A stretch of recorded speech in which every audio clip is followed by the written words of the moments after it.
Bomo kar začeli, znova lepo pozdravljeni, zdaj pa vam res ne rabim več predstavljati Slovenske matice, ampak predstavila bom pa še nekoga bolj imenitnega, našo današnjo avtorico, pisateljico, ki bo predstavila svoj roman Senca brez človeka, ki je izšel čisto pred kratkim pri Slovenski matici.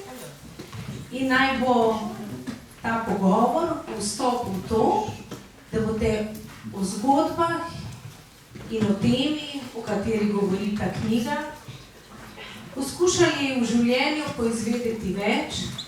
Kmalu bo tudi film na razpolago, da ga boste si lahko ogledali. In predvsem naj bo ta knjiga nagovor k temu, kar je pravzaprav vso poslanstvo slehernega človeka, da vas naredi boljše ljudi. In ni lepše stvari, kakor je knjiga. In knjiga zna to včasih veliko bolje kot ljudje. Zdaj pa Nataša Konclo-Rencuti, prosim, vabite na oder.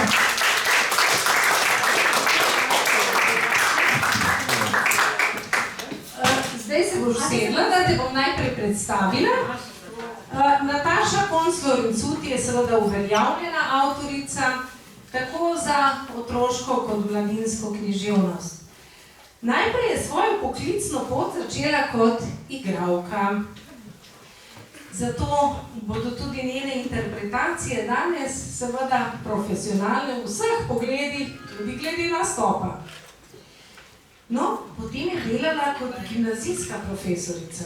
Zato odlično pozna mlado, učečo se publiko. Danes pa je uveljavljena in večkrat nagrajena pisateljica, tudi scenaristka, to pomeni, da piše scenarije, po katerih so posneti filmi, zlasti dokumentarni. Nekaj več o tem bo povedala zagotovo sama.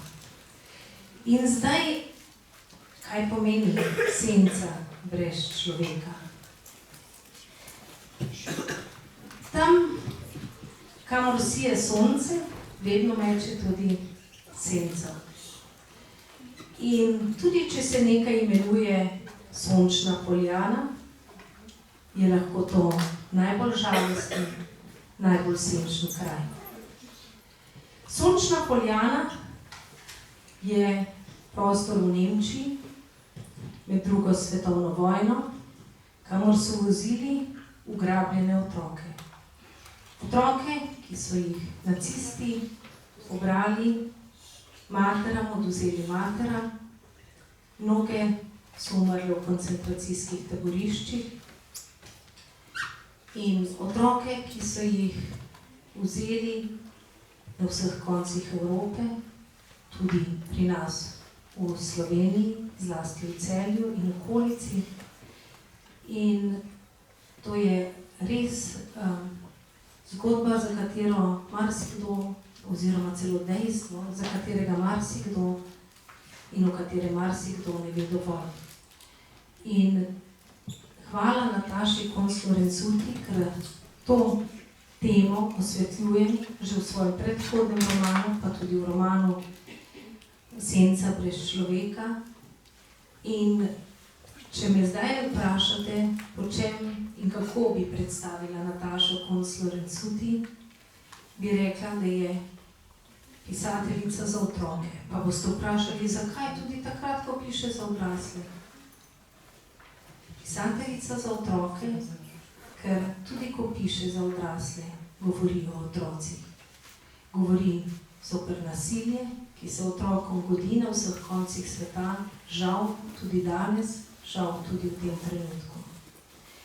In njena beseda je beseda za vas, za vaše življenje. Draga Nataša, predajam ti besedo.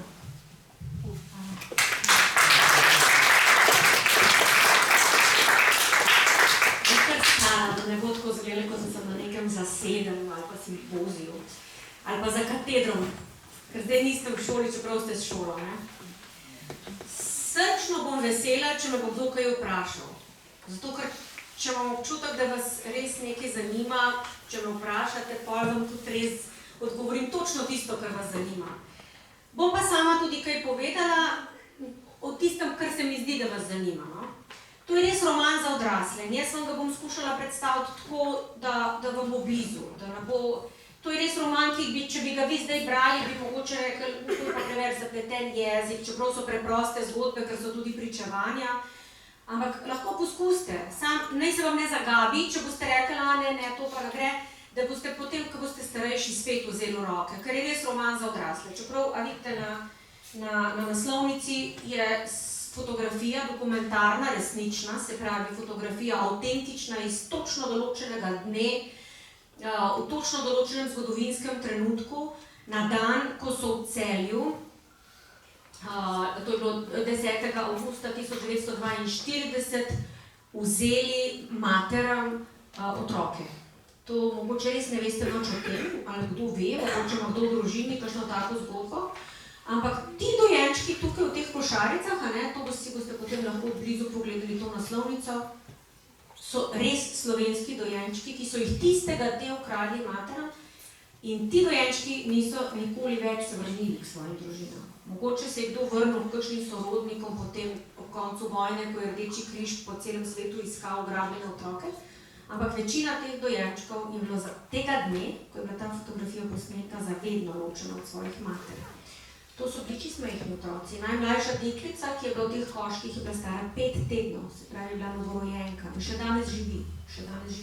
Ampak je mentalno in fizično prizadeta. To se je pa zgodilo zato, ona je bila zdrava rojena. To je Elica v resnici. Zdrava rojena je pa prizadeta zato, ker so pač tako zanemarili tega ubogega dojenčka. Vsi veste, se imate verjetno, ki je v bližini kakšnega dojenčka, ali pa imate mlajše brate in sestre, pa veste, kako se za otroka skrbi. Da ga je treba hraniti, da ga je treba ljubkovati in negovati, no. Ti otroci so bili pa takole vrženi v te košarice tam. Tako da, zdaj vam bom to zgodbo povedala, kakšno je zgodovinsko ozadje, kakšna je ta zgodovinska zgodba.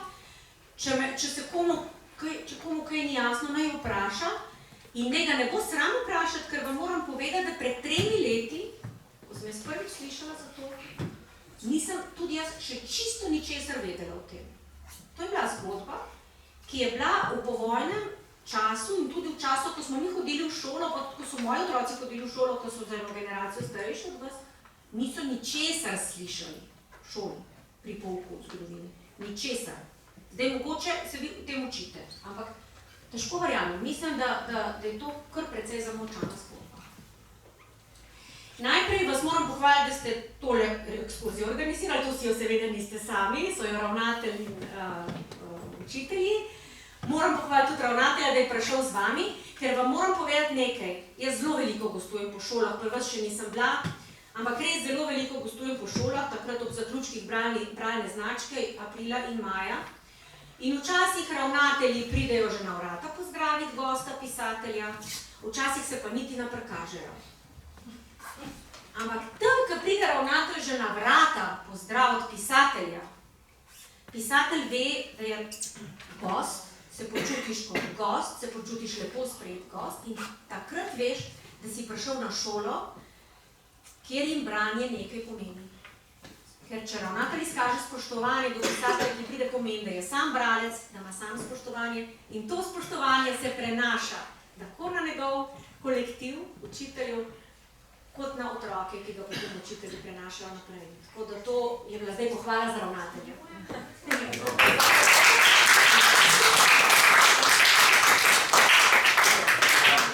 Samo skočim, sem res ponosen na našo šolo, ker res ogromno ima dejavnosti, aktivnosti za spodbujanje branja in veliko zaslug za to imajo tudi naše učiteljice, od knjižničarke do naših vseh učiteljic slovenščine, tudi ostalih, tudi vedno z zaključku bralne značke, pa tudi drugače veliko investimerno-recijsko branje in takih zgodkov, in tudi po izkušnjah in da so naši otroci dobri bralci, tudi zelo lepo ustvarjajo nekaj skozi.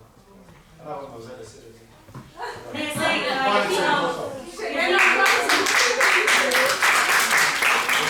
Večino, da o tem govorimo, zato ker je pač branje in zamiranje branja ena stvar, ki mojih otrocih, ampak pri otrocih nasploh.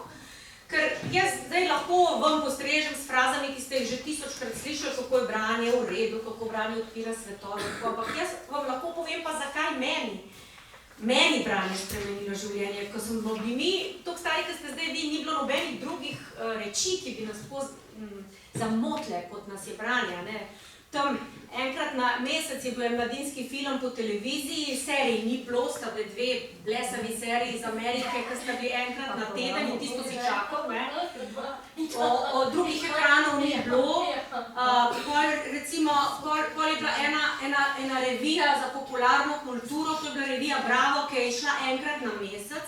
Se pravi, sem jaz bila samo enkrat na mesec razdražena z raznimi podobami raznih zvezdnic, ki so bolj izgledale kot vse moje sošolke, zato ker so bile tako našminkane in še pofotografirane tako, da so bile krasne. In sem se samo enkrat na mesec mučila s temi podobami, kako bi jaz morala biti tako lepa, kot so one. Vi ste pa kar naprej izpostavljeni nekemu primerjanju, ne samo primerjanju v lepoti, ampak tudi v načinu življenja. Vi ste kar naprej izpostavljeni nekim vašim vrstnikom, ki so uspeli na YouTubeu ali pa ne vem kje, na TikToku so uspeli brez dela, čeprav oni imajo to za resno delo, kar počnejo, in so uspeli in potem se vam seveda jasno naumen zdi, zakaj moram jaz brati, zakaj se moram jaz učiti, zakaj moram jaz doma posodo pomivati, če njim ni treba, če imajo že oni to denarja, da hodijo ven jest, se jaz to na pamet govorim, ker ne gledam TikToka, ampak kar mi moji otroci povejo, ker so že toliko starejši, da o tem tudi govorijo, kaj jih najbolj frustrira, je taka grda beseda, ampak kaj jim daje največji občutek nelagodja, je to primerjanje z vrstniki, ki so zvezdniki danes. Pa jih je malo, pa jih je ogromno takih, ki so propadli. Samo tako hočem reči, mi smo pa imeli samo knjigo, ne?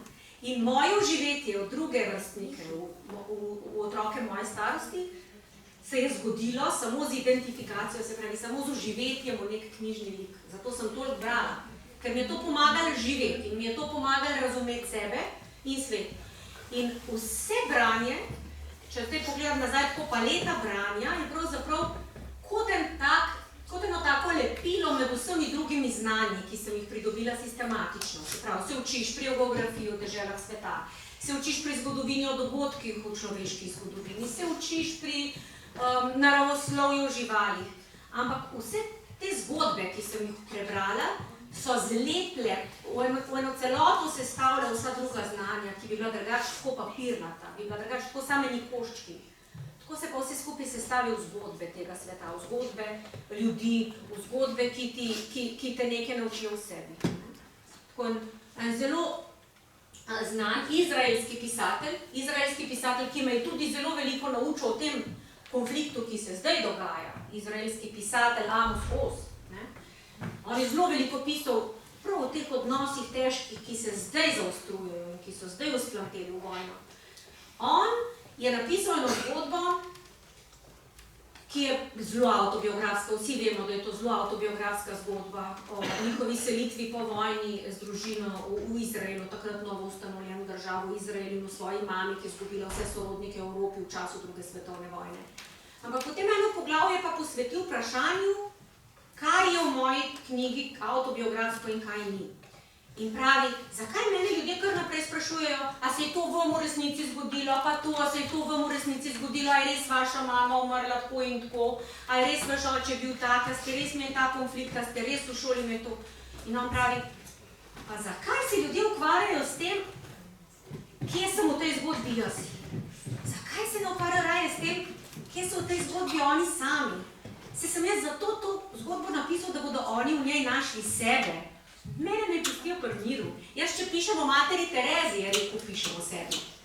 Zato, ker pisatelj, če hoče zgodbo pristno povedati, tako da jo boste vi verjeli, se mora uživeti v lik, ki ga opisuje. Pa če je to mati Terezija ali pa če je to, ne vem, Jože Pučnik, recimo. Kdorkoli.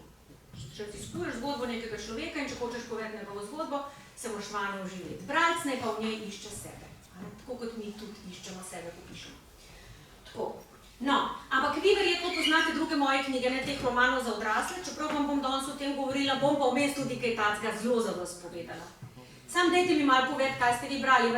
Verjetno tisti, ki tekmujete za Cankarjevo priznanje, poznate, kakšno drevo zraste iz mačka. Avtobus v 3 mogoče poznate. Tudi. Kjer razred ste? 7. ali 8.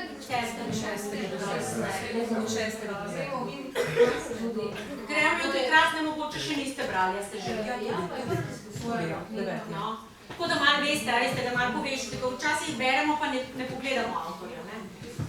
Pa se pa spomniš zgodbe. To so te moje najbolj brane mladinske, zato ker so bile tolikrat predpisane za Cankarjevo priznanje. Pa se malo več prebere. Ker je seveda fino, zato ker če je nekaj predpisano za tekmovanje, toliko in toliko več otrok prebere in toliko več otrok se znebi nekega predsodka, da smo slovenski avtorji zateženi.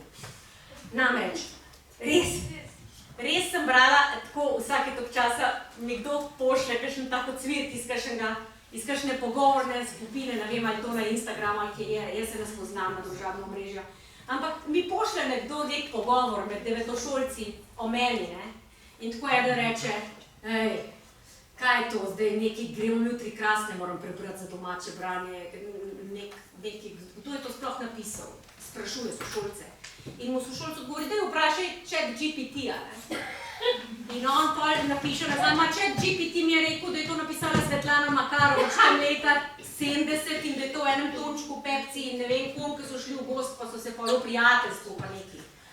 Jaz se tako režim, in tako pa en tretji sošolc pa napiše, dej, to je napisala Nataša Konclodencuti, ti moraš to prebrati, ne mene sprašvati, preber, sej čisto v redu.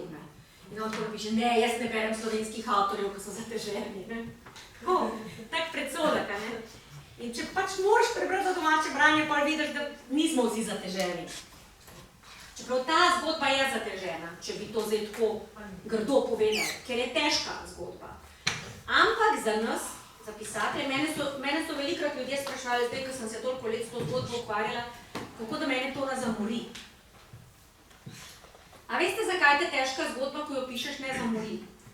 Zato, ker je v tistem trenutku, ko je povedana, dobi eno lepoto, pa ne vem, kako bi vam to razložila.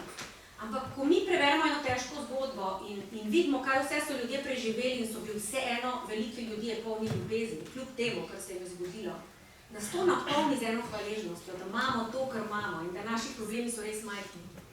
Sej vemo, da je za vsakega moj problem je zagotovo večji od vašega in vaš je večji od mojega, ampak, ko pa prebereš zgodbo o ljudeh, ki so pa res hude stvari preživeli, si pa rečeš, kako sem jaz lahko hvaležen. In mene vaš čas navdajala hvaležnost za moje življenje ob zgodbah teh ljudi, ki so toliko hudega dali skozi. No, zdaj vam pa povem, zakaj gre, malo sem že omenila. Torej, a kdo kaj ve o tem, no? A kdo kaj ve o tem, v tej ugrabitvi 645 otrok v Celju leta 42? A je kdo kaj slišal, a kdo kaj v družini, kakšno babico, prababico, ki bi mu to povedal?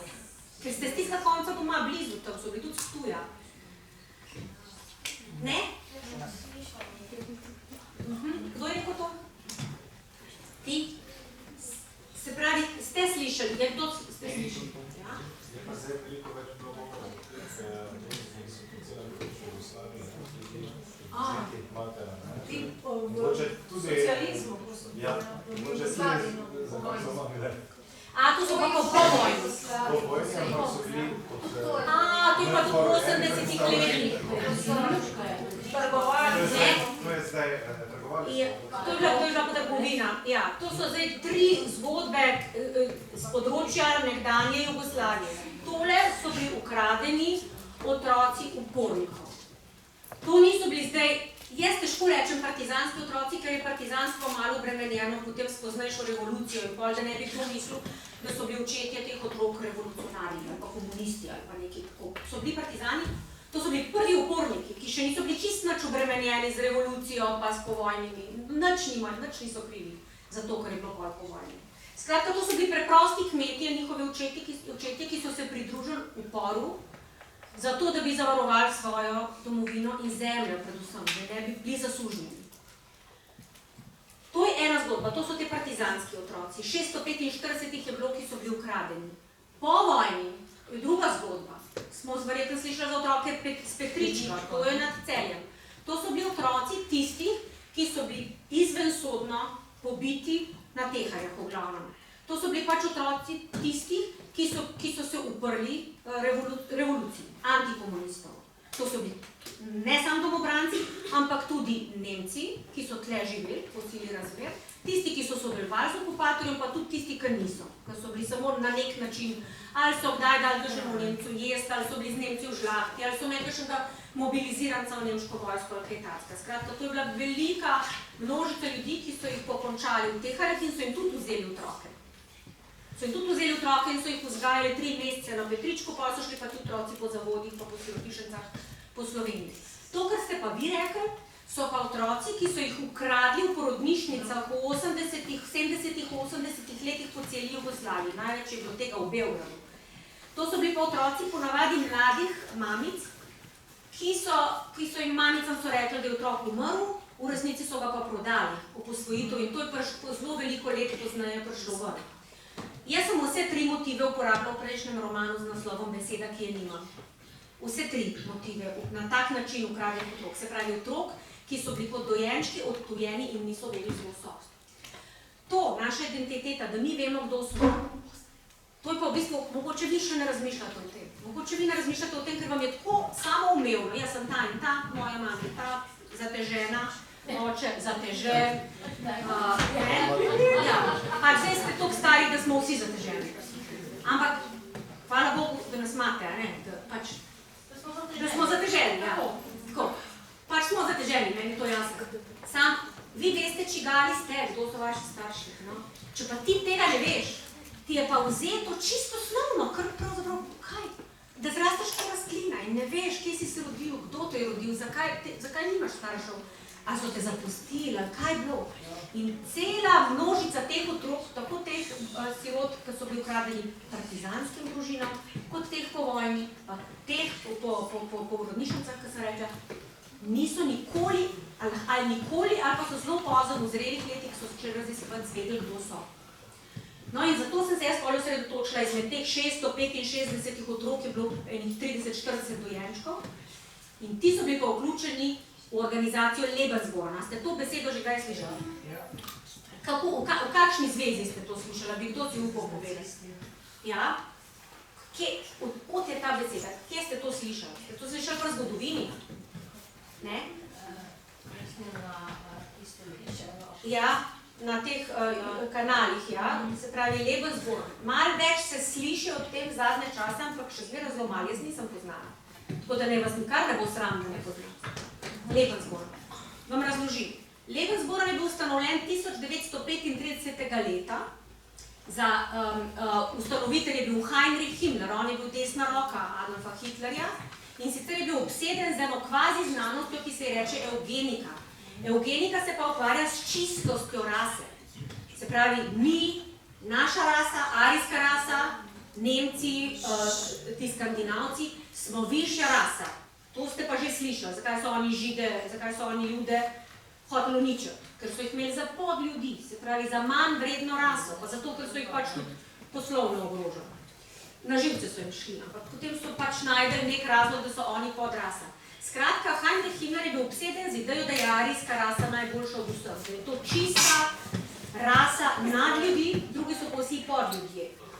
In zdaj, da bi lahko ta rasa, se pravi nemška rasa, zavladala celemu svetu, ker so pač imeli idejo, da bojo osvojili cel svet, so hoteli to arijsko raso razširiti.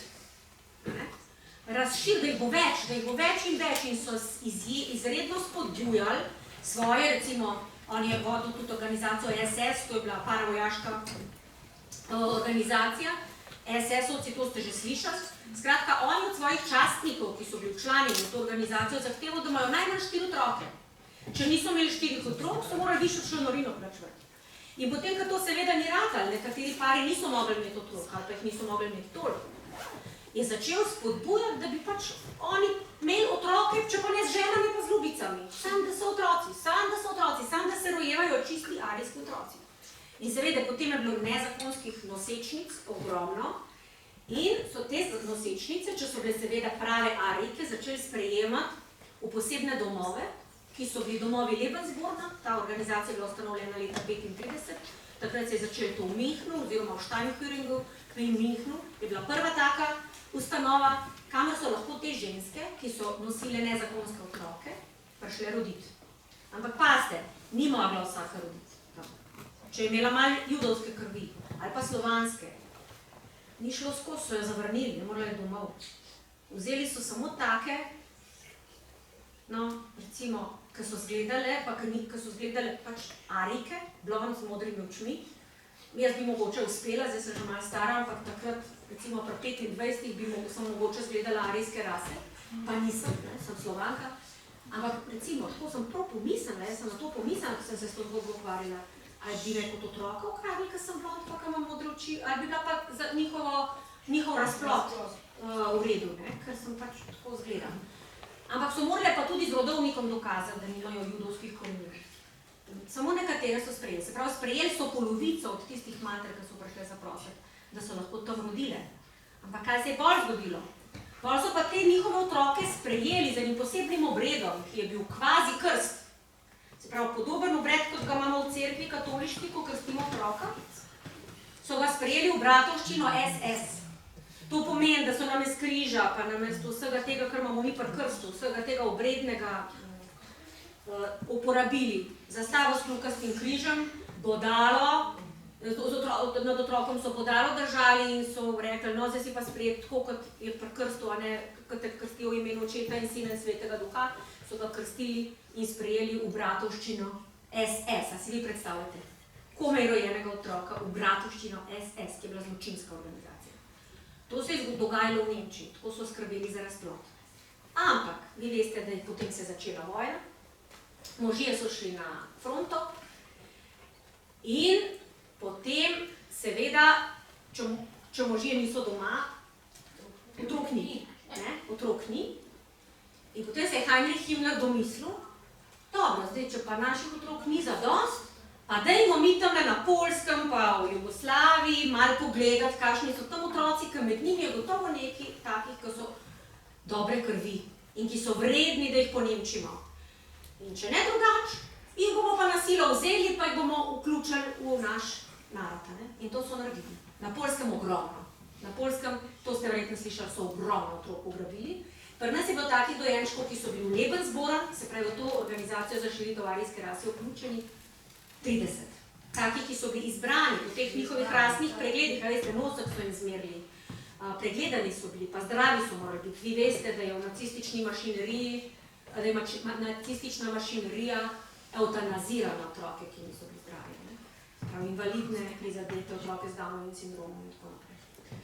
No, in tako so izbrali 30 slovenskih dojenčkov. In ta zgodba govori o tem. Jaz sem 4 otroke, ki so še živeči, 4 od teh dojenčkov spoznala. Z Majo Weiss, režiserko dokumentarnih filmov, smo posneli dokumentarni film, ki bo imel slovensko premiero marca v Cankarjevem domu. Mi smo pa že premiero zdaj v sklopu frankfurtskega sejma. No, zdaj pa mene zanima, kaj je bilo? Ne, sem presedila se. Da nas je petate? Aha. Zdaj pa mene zanima, zdaj pa, če vas kaj zanima, me lepo prosim vprašajte. V zvezi s to zgodbo, a ste kaj vedeli o tem? A ste zdaj to čist nekaj novo slišali? Malo. Tukaj so 4 zgodbe temeljne in zato se temu reče dokumentarni roman, ker si nisem izmislila imen, nisem si izmislila nekih dogajanj in so tukaj ta preplet teh 4 glavnih pričevalcev, ki so še živi in so tisti otroci, nekateri ena gospa je ostala v Nemčiji in do svojega 60. leta ni vedela, kdo je. En gospod je ostal v Srednji Ameriki, smo šli ga obiskati na Kostariko in tudi do svojega 65. leta ni vedel, kdo je, ni vedel, da je Vili rojen v Celju. Potem je en gospod, ki živi v Šmihelu nad Mozirjem, ki je bil potem po vojni vrnjen stricu, je bil že posvojen v nemško družino, pa je bil potem vrnjen stricu v Jugoslavijo oziroma v Slovenijo. Ve, kdo je in tudi ve, kaj se je njegovim staršem zgodilo, zakaj so bili mrtvi. On in potem še en, ki pa živi v Belgiji, ker je bil pa tam posvojen, pa je potem vmes so ga najdel, pa je prišel domov, pa je šel pa spet nazaj, zato ker je imel tam nevesto. In zdaj živi v Belgiji. Se pravi, to so te 4 temeljni liki. Vmes sem pa spletla en kup enih drugih zgodb še, ki sem se srečevala z raznimi potomci teh ljudi in odkrila sem ene take zelo čudne zamenjave. Nekaterim so dojenčka zamenjali, da so jim dali drugega, pa je potem ta drug otrok imel ime tistega njihovega pravega otroka, ki je šel v Nemčijo. Pa sta se pa kar naenkrat pojavila dva človeka z enakim imenom in enakim priimkom in istim rojstnim datumom, veste. Tako cel kup je bilo enih takih stvari, ki jih niso zakuhali samo nacisti med vojno, ampak tudi po vojne oblasti po Jugoslaviji, ker so ene družine bile pač ene družine so malo bolj po stran gledali, pa jim niso dali pravega otroka nazaj, veste. Pa so ga raje dali v sirotišnico, pa tako. Tako se je trgovalo z otroki. Ampak kaj pa zdaj meni najbolj boleče? Sredi pisanja oziroma ustvarjanja tega romana in dokumentarnega filma, ko smo mi mislili, kakšno veliko stvar delamo. In smo rekli, mi bomo svetu pokazali, kaj to pomeni vojna, kakšne posledice ima. Ti otroci še zmeraj so stari 81 let in še zmeraj, ko govorijo o mami, ko jo ne poznajo, se jim naredi knedel tle noter, veste, pa kar malo ne morem govoriti, pa kar težko, ker je to tako težko. In sem si rekla, mi bomo svetu pokazali, kaj to pomeni, tako prizadeti otroka v vojni. In potem sredi tega procesa se začne vojna v Ukrajini. In, a veste, meni je kar malo volje zmanjkalo. Meni se je zdaj, zakaj mi se sploh s tem ukvarjamo, če se pa zdaj isto dogaja in bodo čez 80 let isto ukradeni otroci jokali še zmeraj za svojimi mamami. Ker tam se zdaj isto dogaja. Tam na vzhodu Ukrajine, kjer je zdaj okupirano ozemlje, tam otroke v imenu reševanja otrok iz vojnega ozemlja vodijo v Rusijo in jih dajejo po hitrih postopkih najprej v zavode, potem pa v posvojitve ruskim družinam. Tako kot so germanizirali slovenske in poljske otroke, pa tudi že takrat ukrajinske in tudi ruske, tako zdaj rusificirajo ukrajinske otroke. In to mi je, tako da je v bistvu tudi en intervju z eno gospo iz Kijeva, ki dela na področju iskanja teh otrok in vračanja teh otrok. In sem uspela nekako prek enega ukrajinskega pisatelja priti do nje, tako da je tudi pogovor z njo v tem romanu, ko pripoveduje iz prve roke, kako oni te otroke rešujejo, da jih dobijo nazaj v Ukrajino, k svojim njihovim družinam, nazaj v domovino. A vidite, v bistvu to, da ti enemu narodu ali pa enemu svojemu nasprotniku, če govorimo o vojnah, je to narodu, če govorimo o revolucijah, je to svojemu nasprotniku. Začneš imati tisto, kar mu je najsvetejše. Otroke. Takrat zaseješ 100-letno, 200-letno sovraštvo in bolečino, zato ker je to najbolj podla oblika uničevanja nasprotnika. Tako. In to vam zato govorim, ker ste vi otroci in ker vam še zmeraj upanja, veste, da če smo mi zamočili, če zdaj moja generacija, moji vrstniki,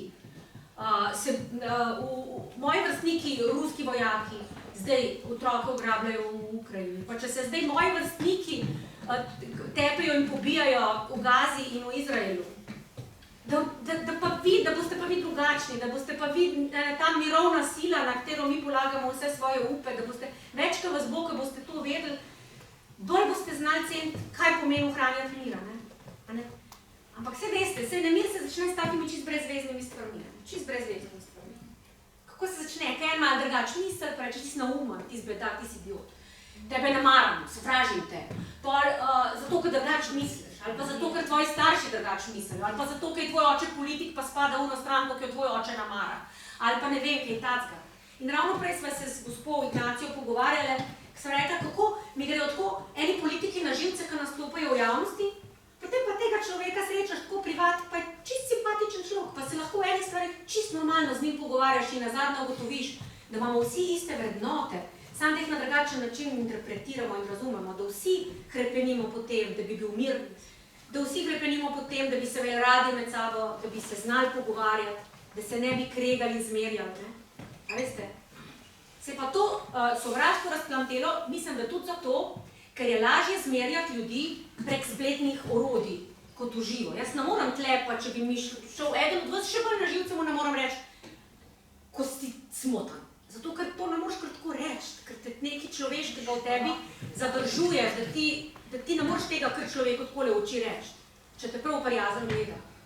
Če imaš pa ti vmes ekran, pa lahko zmerjaš, ker ne vidiš, kaj povzročiš, ker ne vidiš, koga imaš pred sabo, da imaš živo biti pred sabo, ranljivega človeka, ki ga bo to prizadelo.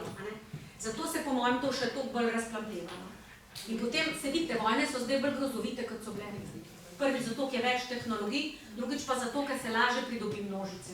Tako. No, to sem zdaj nekaj povedala o tem, mogoče bi Ignacija prebrala en odlomek iz tega romana, se mi zdi. Pol vam bom pa kaj takega za vašo starost povedala. Ta odlomek govori pa o tem gospodu iz Kostarike, da sem vam povedala, ki je pri svojem 65. letu zvedel, da je Vili Boručan, ki je bil pri 5 mesecih ukraden v Celju. In živel je pa na Kostariki in je lani umrl. Tako da mi smo ga pa še ujeli. Je bil zelo bolan že, ko smo bili pri njem s filmsko ekipo in smo v bistvu ogromno o njem, tudi mi njemu povedali. On ni vedel nič o sebi. Ne? Tako da to je o mojem srečanju z njim. 3 mesece po upokojitvi se je v studiu Filmske univerze Heimo Henry Haider zopet srečal s svojimi nekdanjimi študenti. Razložil jim bom, zakaj smo tu, je rekel, medtem ko smo urejali prostor. V španščini jih je povabil, naj pridejo bliže. Obkrožili so ga. Posneli bomo, je sklenila režiserka. Heimo, ki je bil nekoč filmski profesionalec, počakal na znak in začel. Ko sem bil star 5 mesecev, je mojo družino v Celju aretirala nemška policija. Študentje gotovo niso pričakovali takšnega uvoda, da se v preteklosti hudomušnega profesorja skriva zapleten vojni thriller in da je tole, kar jim poteka pred očmi, del njegovega razpleta. Heimo se je živahno razgovoril. Nikoli jim še ni povedal ničesar pomembnega o sebi. To že, da prihaja iz Nemčije, ne pa, da se je v njem sušila kal, ki bo zdaj ob stiku z vodo rodila pripoved. Oplojeno v majhni deželi, ki se nagiba proti vzhodu Evrope. V eni tistih, za katere so komaj kdaj slišali in ne vedo, ali so v prejšnjem stoletju spadale k Jugoslaviji ali Češko-Slovaški. Kratek premolk je seglo dekle. Kaj pa veste o svoji pravi materi? Včeraj sem jo prvič videl, je poglasno odgovoril Heimo. Nataša in Maja sta mi prinesli njeno fotografijo, posneto v Auschwitzu ob sprejemu. Nastopila je dolga tišina. Dekle je povesilo pogled in za hrbet umaknilo goste črne lase, ki so izdrsnili naprej. Zadrega mladih se je zmehčala v trpkem brezbesedju starca. Spomin, kako obrabljena beseda je to. A če olupim njen kič in se prebijem do sredice, najdem očiščeno seme, iz katerega še naprej nastaja. Hvala.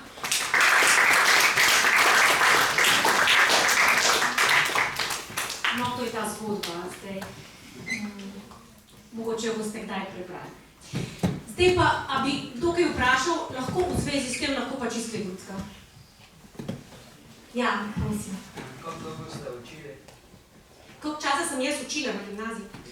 Jaz sem, moja zgodba je res hecna, jaz vsake 20 let pustim službo, tako da zdaj sem že kar nekaj stara. Namreč, jaz sem se izšolala kot igralka, gledališka, ne?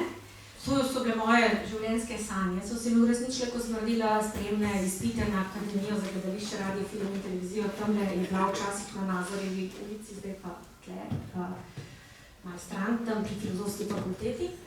No, in sem bila res navdušena nad gledališčem in nad tem, da bom igralka. Ampak potem, ko sem končala študij, se mi je v gledališču ni bilo tako, kot sem si predstavljala. Sej nobena stvar ni tako, sej to družinsko življenje ni tako, kot si ga predstavljaš, pa nič ni tako, ne, kot si predstavljaš. Sam gledališko delo je bilo tako res naporno, ne samo zato, ker je deljen delovni čas, pa imaš vaj zjutraj in zvečer, pa zvečer predstave in tako naprej, ampak tudi zato, ker moraš v kolektivu, gledališkem kolektivu, včasih delati stvari, v katere ne verjameš. Se moraš tudi v šoli se učiti stvari, ki jih ne verjameš zmeraj. Ampak to je pa res toliko težko, ker si enkrat odrasel zrel človek, da moraš v bistvu ustvarjati, soustvarjati neke uprizoritve, v katere ne verjameš, ker se ti zdijo brezvezne, butaste, škodljive in neestetske. In zato sem jaz gledališče pustila, ker sem bila v gledališču zaposlena in včasih je bilo fajn, ampak zelo velikrat mi pa ni bilo fajn. Moraš držati 3 mesece in na odru stati, da ti to verjameš in da ti to živiš in da je to tvoje, pa ni zmeraj. Saj jaz sem tako zelo občutljiva. In zato sem si v vsem tem času, ko sem se odločila, da pustim gledališče, sem snovala svojo lastno ustvarjalno pot in si želela postati pisateljica. To pa ni tako enostavno, zato ker ne moreš iti na neko fakulteto za pisatelje, pa reči, pa jaz le diplomiral, pa pa pisatelj. To se moraš pa enostavno narediti. Ampak jaz sem se odločila. In ko sem se odločila, sem pustila teater, imela sem takrat 3 otroke in sem začela ostajati ob 4 zjutraj. Tega danes ne zmorem več, oziroma zbolim ali pa umrem 2 dni potem, ko to začnem delati.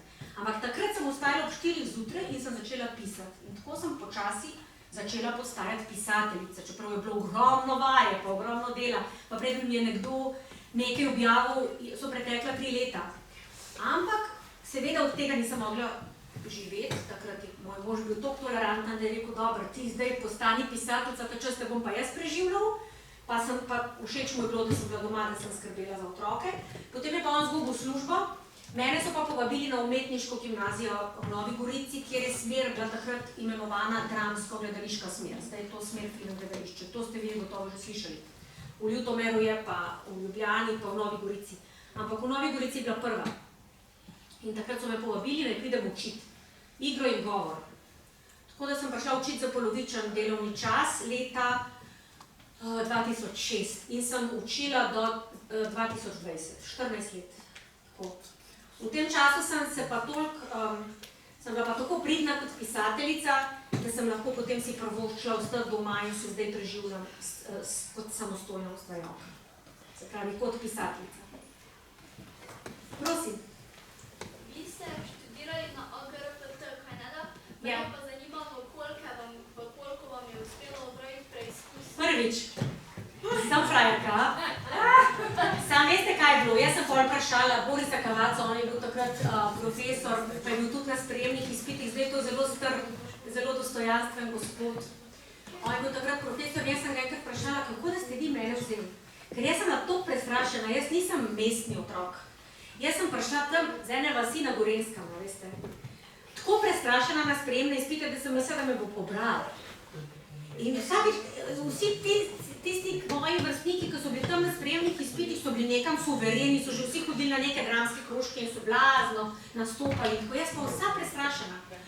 Ampak njim, tem profesorjem, bi bilo pa ravno to všeč, da se jaz nisem čisto nič pretvarjala. In mislim, da je bil to ključ do tega, da sem jaz v prvem poskusu naredila sprejemne izpite. Je pa res, da sem se pa zelo dobro pripravila tisto, kar je bilo treba imeti pripravljeno. Se pravi, 3 monologe, 2 prozije, 2 poezije, nekaj takega. To sem pa res, to moraš pa striktno znati na pamet in moraš to speljati.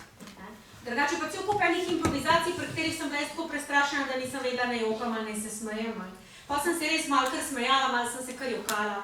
In zgleda, da je ga ni to naredilo vtis, da mene se bo pa dala še kaj narediti, ker sem tako iskrena. Mislim, da je bilo to. To so mi pol tako profesori pozneje povedali. Tako da je to recept, veste, za vse stvari, ne samo za to. Da si tak, da se nič nam pretvarja, da ne razmišljaš, kaj bi pa zdaj oni hoteli, da jaz sem. A veste, in se to delamo tako čisto vsakdanjih pogovorih. Kaj si pa zdaj on mislil o meni? Kako se moram pa jaz obnašati, da bom jaz njemu všeč? Meni pa zanč moj 27-letni sin eno tako pametno povedal, da se, veste, ko se mi lahko učimo od svojih otrok. Rekel mi je, veš je rekel, če jaz začnem ob nekom, ki zame lahko car, ki ga občudujem že 15 let recimo, ki je dober muskontar, moj sin je pač glasbenik. In se srečam z njim In če mene prešine misel, kaj si zdaj on mislil o meni, a sem jaz njemu simpatičen, a mu nisem. V tistem trenutku si jaz mislim, jaz nimam kaj s tem človekom iskati, ker če o tem razmišljam, že nekaj ni v redu. Tako da pravi, da se kar sploh neha ukvarjati s tem, da se pač neha ukvarjati s takim človekom, pri katerem je v zadregi, da bi moral biti nekaj malo boljši, malo drugačen, da bi se moral malo drugače obnašati, pa tako. No, in to je bil pri meni na teh sprejemnih, verjetno, ker itak nisem mogla drugače, ker nisem mogla skriti, da sem tako ranljiva, tako čisto ranljiva sem. Vse kakšno vprašanje? Kdo si? Katera je vaša najljubša knjiga, ki ste jo napisali? Ja, veš, da me čist vedno to vprašajo in sem vedno tudi vesela tega vprašanja. Zato, ker lahko povem, da je to nemogoče odgovoriti. Namreč, jaz vem, kjere so mi boljše ratale, pa kjere so mi slabše ratale. Sam tega vam ne bom povedala, to morate sami ugotoviti. Ne moram pa reči, da mi pa ena ljubša, druga manj, zato ker je vsako delo, jaz se tako zelo posvetim vsakemu svojemu literarnemu projektu, da je potem celo moje življenje v tem času, ko ga ustvarjam, nekako povezano s tem. In v zgodbe vpletam stvari, ki se vsak dan zgodijo, recimo, ne vem, ena epizoda, pišem roman, prvi roman za odrasle, Kava pri dišečem jasminu, je naslov, gremo v nedeljo na obisk enim prijateljem gor na Kras, se peljemo zvečer domov in nam čez cesto gre lisica. In naslednji dan je v poglavju, ki ga jaz napišem, se družina v tem romanu nekam pelje in čez pot pride lisica. Tako se meni vpletajo stvari, ki se mi dogajajo v življenju zgodbe. In zato ne moram reči, da mi je kakšna moja knjiga manj ljuba, ker bi bilo to bolj tako, kot da bi rekla tistega obdobja v svojem življenju, pa nimam to rada kot unga drugega. A razumete? Tako da so mi vse pri srcu, kjer je najboljša, pa sami morate pogledati. Recimo, da je to nagradno vprašanje do naslednjega leta, pa mi bolj lahko pišete. Vas bomo povabili na zaključek bralne značke, pa bomo takrat povedali. Super, pridem z veseljem, ja. Tako. Še kaj? Prosite? Ko ste bili mlajši, če ste radi brali, pa kjera so bile vaše bolj ljube knjige? Pika Nogavička, številka 1. In zelo sem jezna, ko jo spreminjajo. Veste, da jo spreminjajo zaradi te presnete politične korektnosti. Ne sme biti več njen oče zamorski kralj, ampak kralj južnih morij. Pa zmeraj je bil zamorski kralj. Ja, pa Švedijo spreminjajo njeni rojaki, a ne rojaki, Astride. Tako pač, če bo politična korektnost prevladala zdaj v govorjenju, potem bomo pisatelji štrajkali. Zato, ker ne bomo smeli nobenega što za več povedati. Zato, ker vse humorne situacije nastajajo iz stereotipov.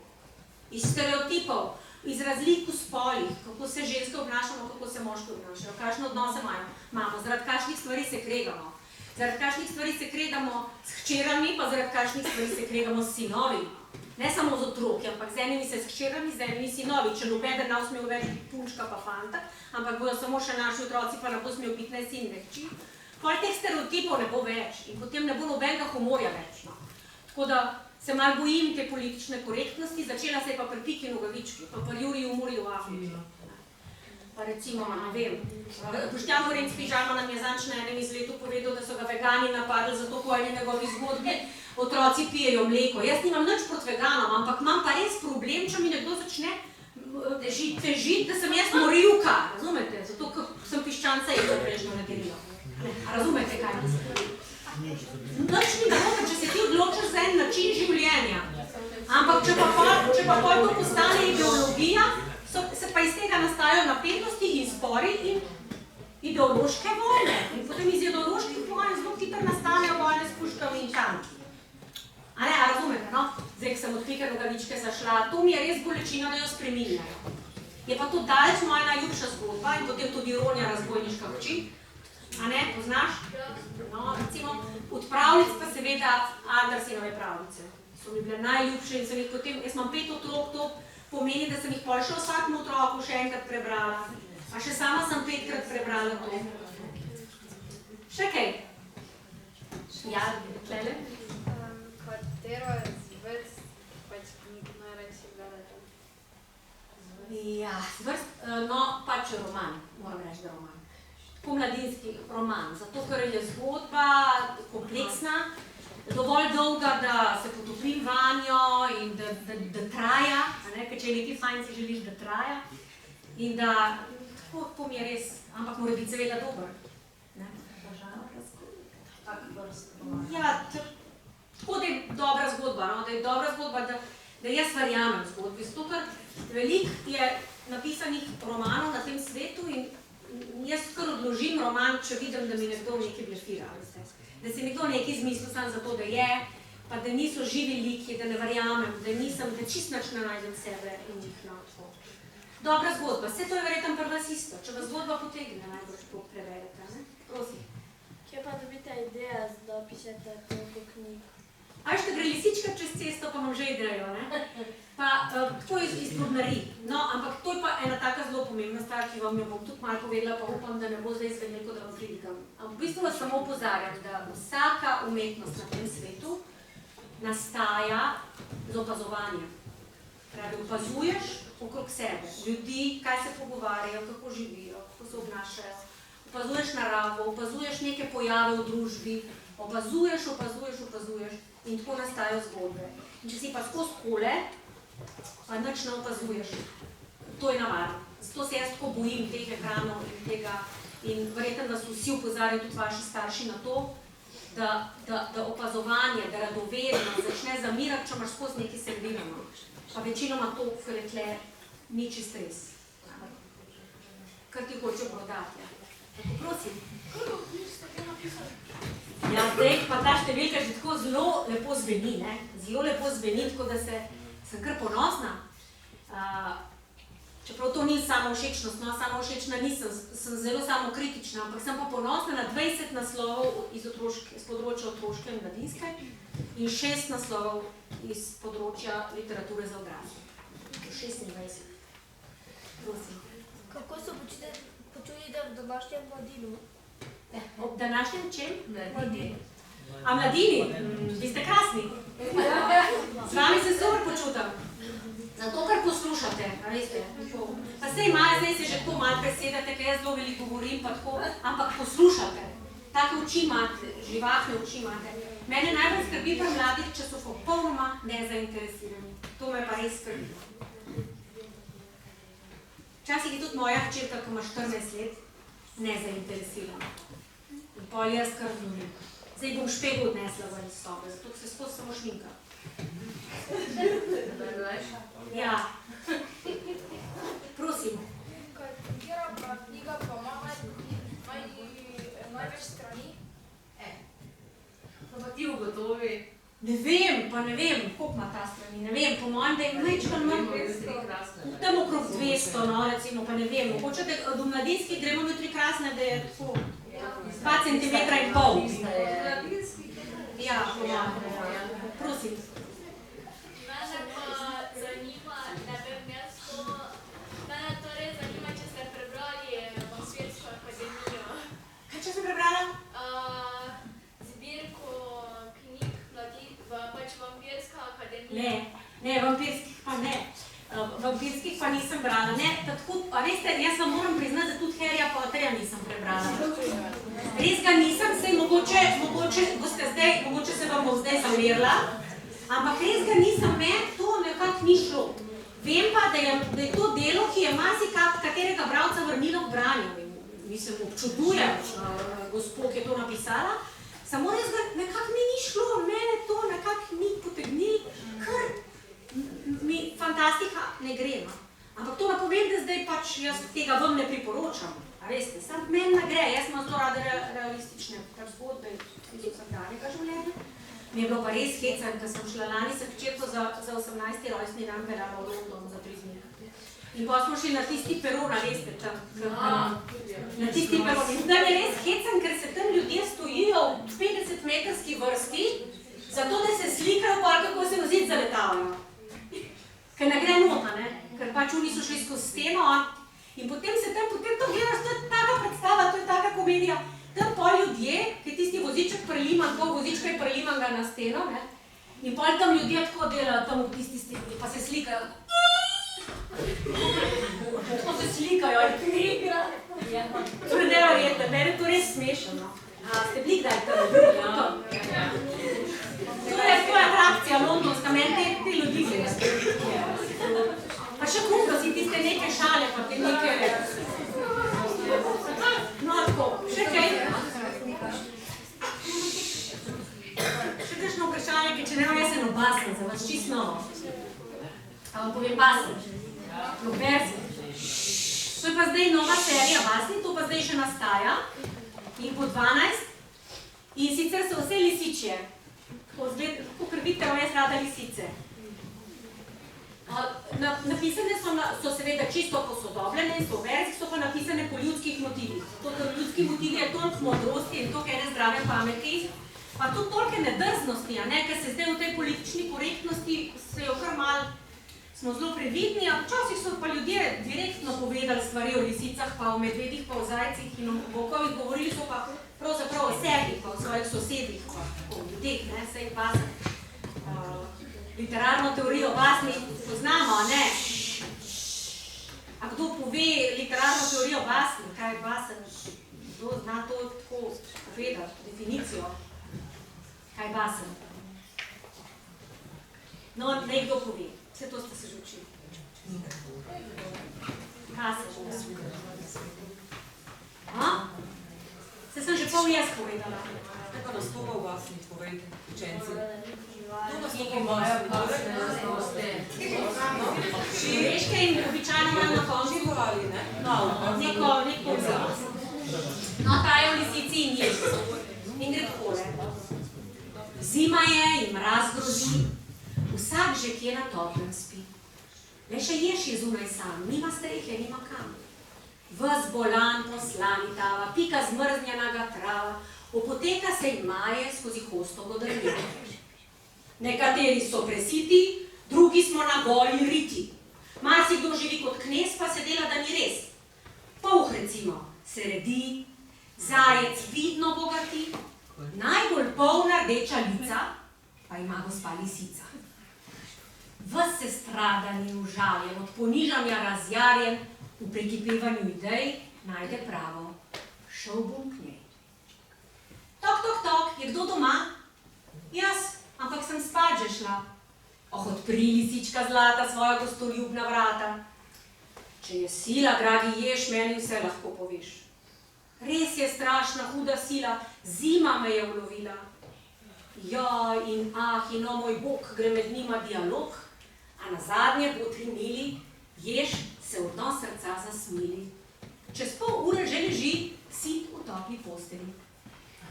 Prve dni igrata šah, jesta sir, fižol in grah, vsak v svojem kotu bere, vsak si svoje zate pere. A čez teden, dva, čez tri, jež se grozno poleni. Vedno bolj je na komod, vedno več ga je povsod. Poležava se, šopiri, se po vsem brlogu širi, kar naenkrat je gospa v svoji hiši služkinja. Skuša se pogovoriti, ježa vljuzno se znebiti, on pa je bolj zvit od nje. Le še zbada, spi in je. Zdaj lisici prekipi, nad lenuhom zarohni. Pojdi kamor, češ za vraga, pa če zunaj crkneš zgaga. Jež pa za pravičnost gluh, zime kot robin in kruh. Če ti kaj ni prav že spet, spravi se drugam živet. Res, dobrota je sirota, radodarnost včasih smota. Jež lisico je nagnal, rignil in nazaj zaspal. Zima je in mraz grozi. Vsak že kje na toplem spi. Le še ena zunaj tava, suha, zgrbljena postava. To je ona, beračica, prelisičena lisica.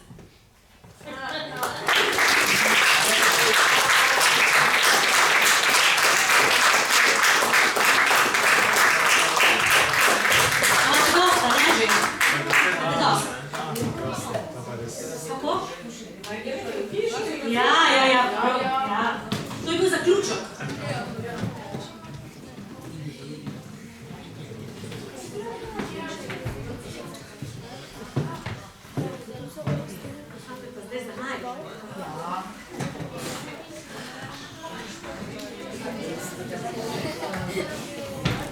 Jaz bi se v imenu osnovne šole Kekla. Iskreno zahvalila gospe Ignaciji Fridl najprej, ki je to srečanje sploh omogočila, ki nam je izredno zanimivo predstavila Slovensko matico in seveda gospe Nataši Konc-Lorenzuti. Sem prepričana, da vam bo njen nastop še dolgo odzvanjal v ušesih in še kje. Tako, iskrena hvala. Se vidimo ob zaključku bralne značke z gospodom Konc-Lorenzuti?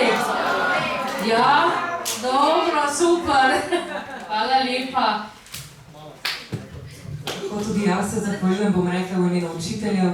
Res sem zelo ponosna na vse vas učence. Danes je torej krasno uspel, še vedno uspeva naš izlet za vedoželjne.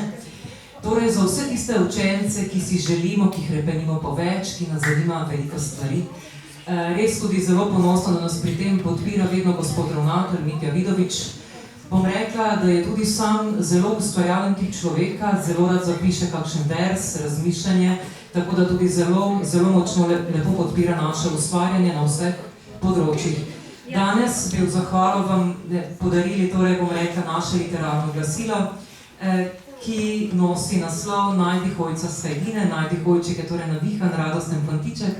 In tudi mi smo takšni, zato je naslov ravno pravšnji. Zraven imamo tudi zbornik, tako zbornik Hajdinske stopinje učenosti in pa še, bom rekla, Najdi hojco jubilejno ob 60-letnici. Res iskrena hvala za to bil sprejem in za vašo čutno predstavitev. Pa če bo gospod ravnatelj še kakšno besedica? Jaz sem navdušen, sem tudi kritičen, oziroma čisto vsak slov mi tudi ne leži, ampak po prvič sem slišal to glasno čudovito in tako da zdaj bom pa mogel spet reči, zdaj bom, mene pa nič nikoli še ni vprašal, kje je moja najljubša knjiga, samo to me zanima, če kdo ve. Pa če to vi berete, to me zanima, mislim, to sem se oglasil. Skrivni dnevnik Jadrone krvi. To sem pa, jaz 100-krat prebral. V glavnem, mene je gospa Ignacija kupila že v prvem našem srečanju, ko je Slovenska matica tudi podarila našim devetošolcem prejšnje generacije knjige za srečolov, ki so zelo dobro, ki bom rekel, zaslužili naši devetošolcem. Hvala lepa za takrat. In sem se prav veselil naše prve skupne aktivnosti, ki je dejansko danes in verjamem, da ni zadnja. Tako da hvala lepa za ta lep sprejem, veliko ustvarjalnega navdiha gospe pisateljici in jaz sem prepričan, da je današnji dan tudi marsikoga navdihnil, da bo mogoče, predvsem meni so tiste besede prej zelo veselne, daleč izkušnja iz sprejemnih izpitov. To je dejansko zgodba marsikoga izmed vas in nas, ko mogoče se sami ne zdimo sebe dovolj imenitni, pa potem kljub temu z velikim trudom uspemo. To je tudi moja zgodba, konec koncev, naj pa to tudi vaša zgodba. Tako da hvala lepa in živimo še naprej.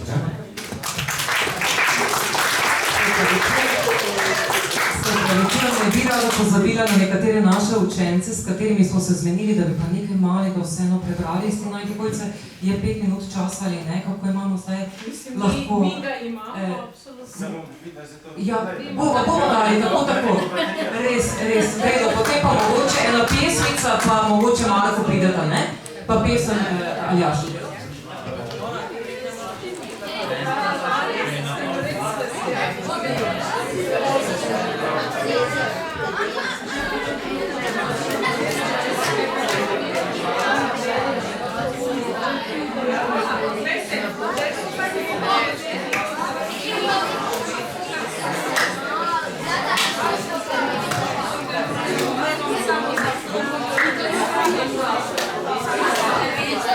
Thank you.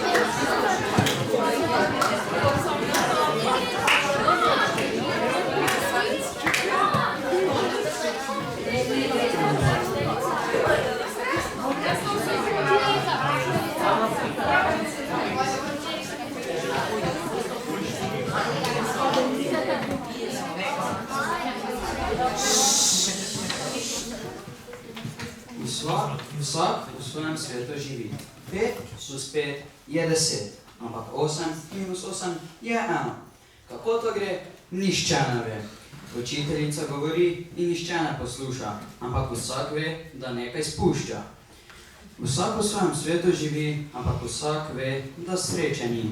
Gledajo sem ter tja, mimo švigajo seštevanja, odštevanja, deljenja, množenja. Ampak vsakemu na glavi štrli vprašaj. Albert Einstein enačbo da, ampak vsakemu se zdi, da je bolan. Napisal Vid Skledar.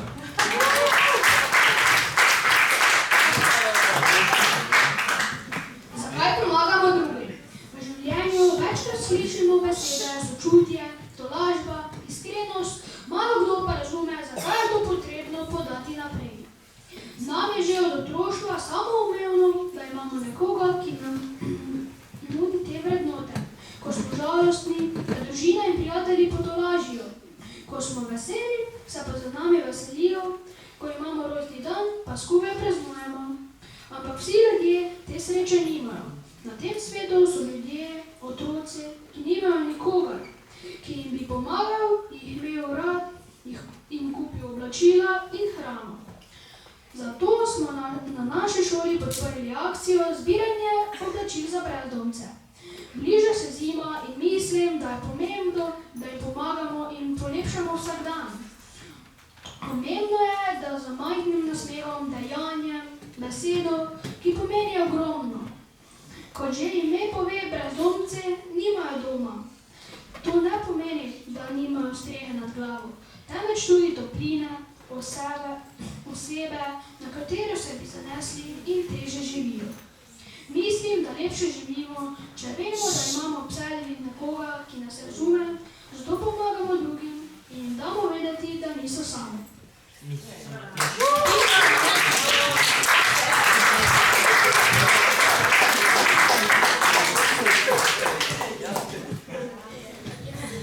Naj se tudi jaz v imenu Slovenske matice iskreno zahvalim, da ste prišli in da ste nam tukaj v središču Slovenije pokazali, kako zelo rabimo energijo z vseh koncev Slovenije, zato da prinese sem radost, mladost, navdušenje, lepoto besede in seveda upam, da boste to vse nosili tudi po svetu v prihodnje, ko boste šli po svojih službenih poteh.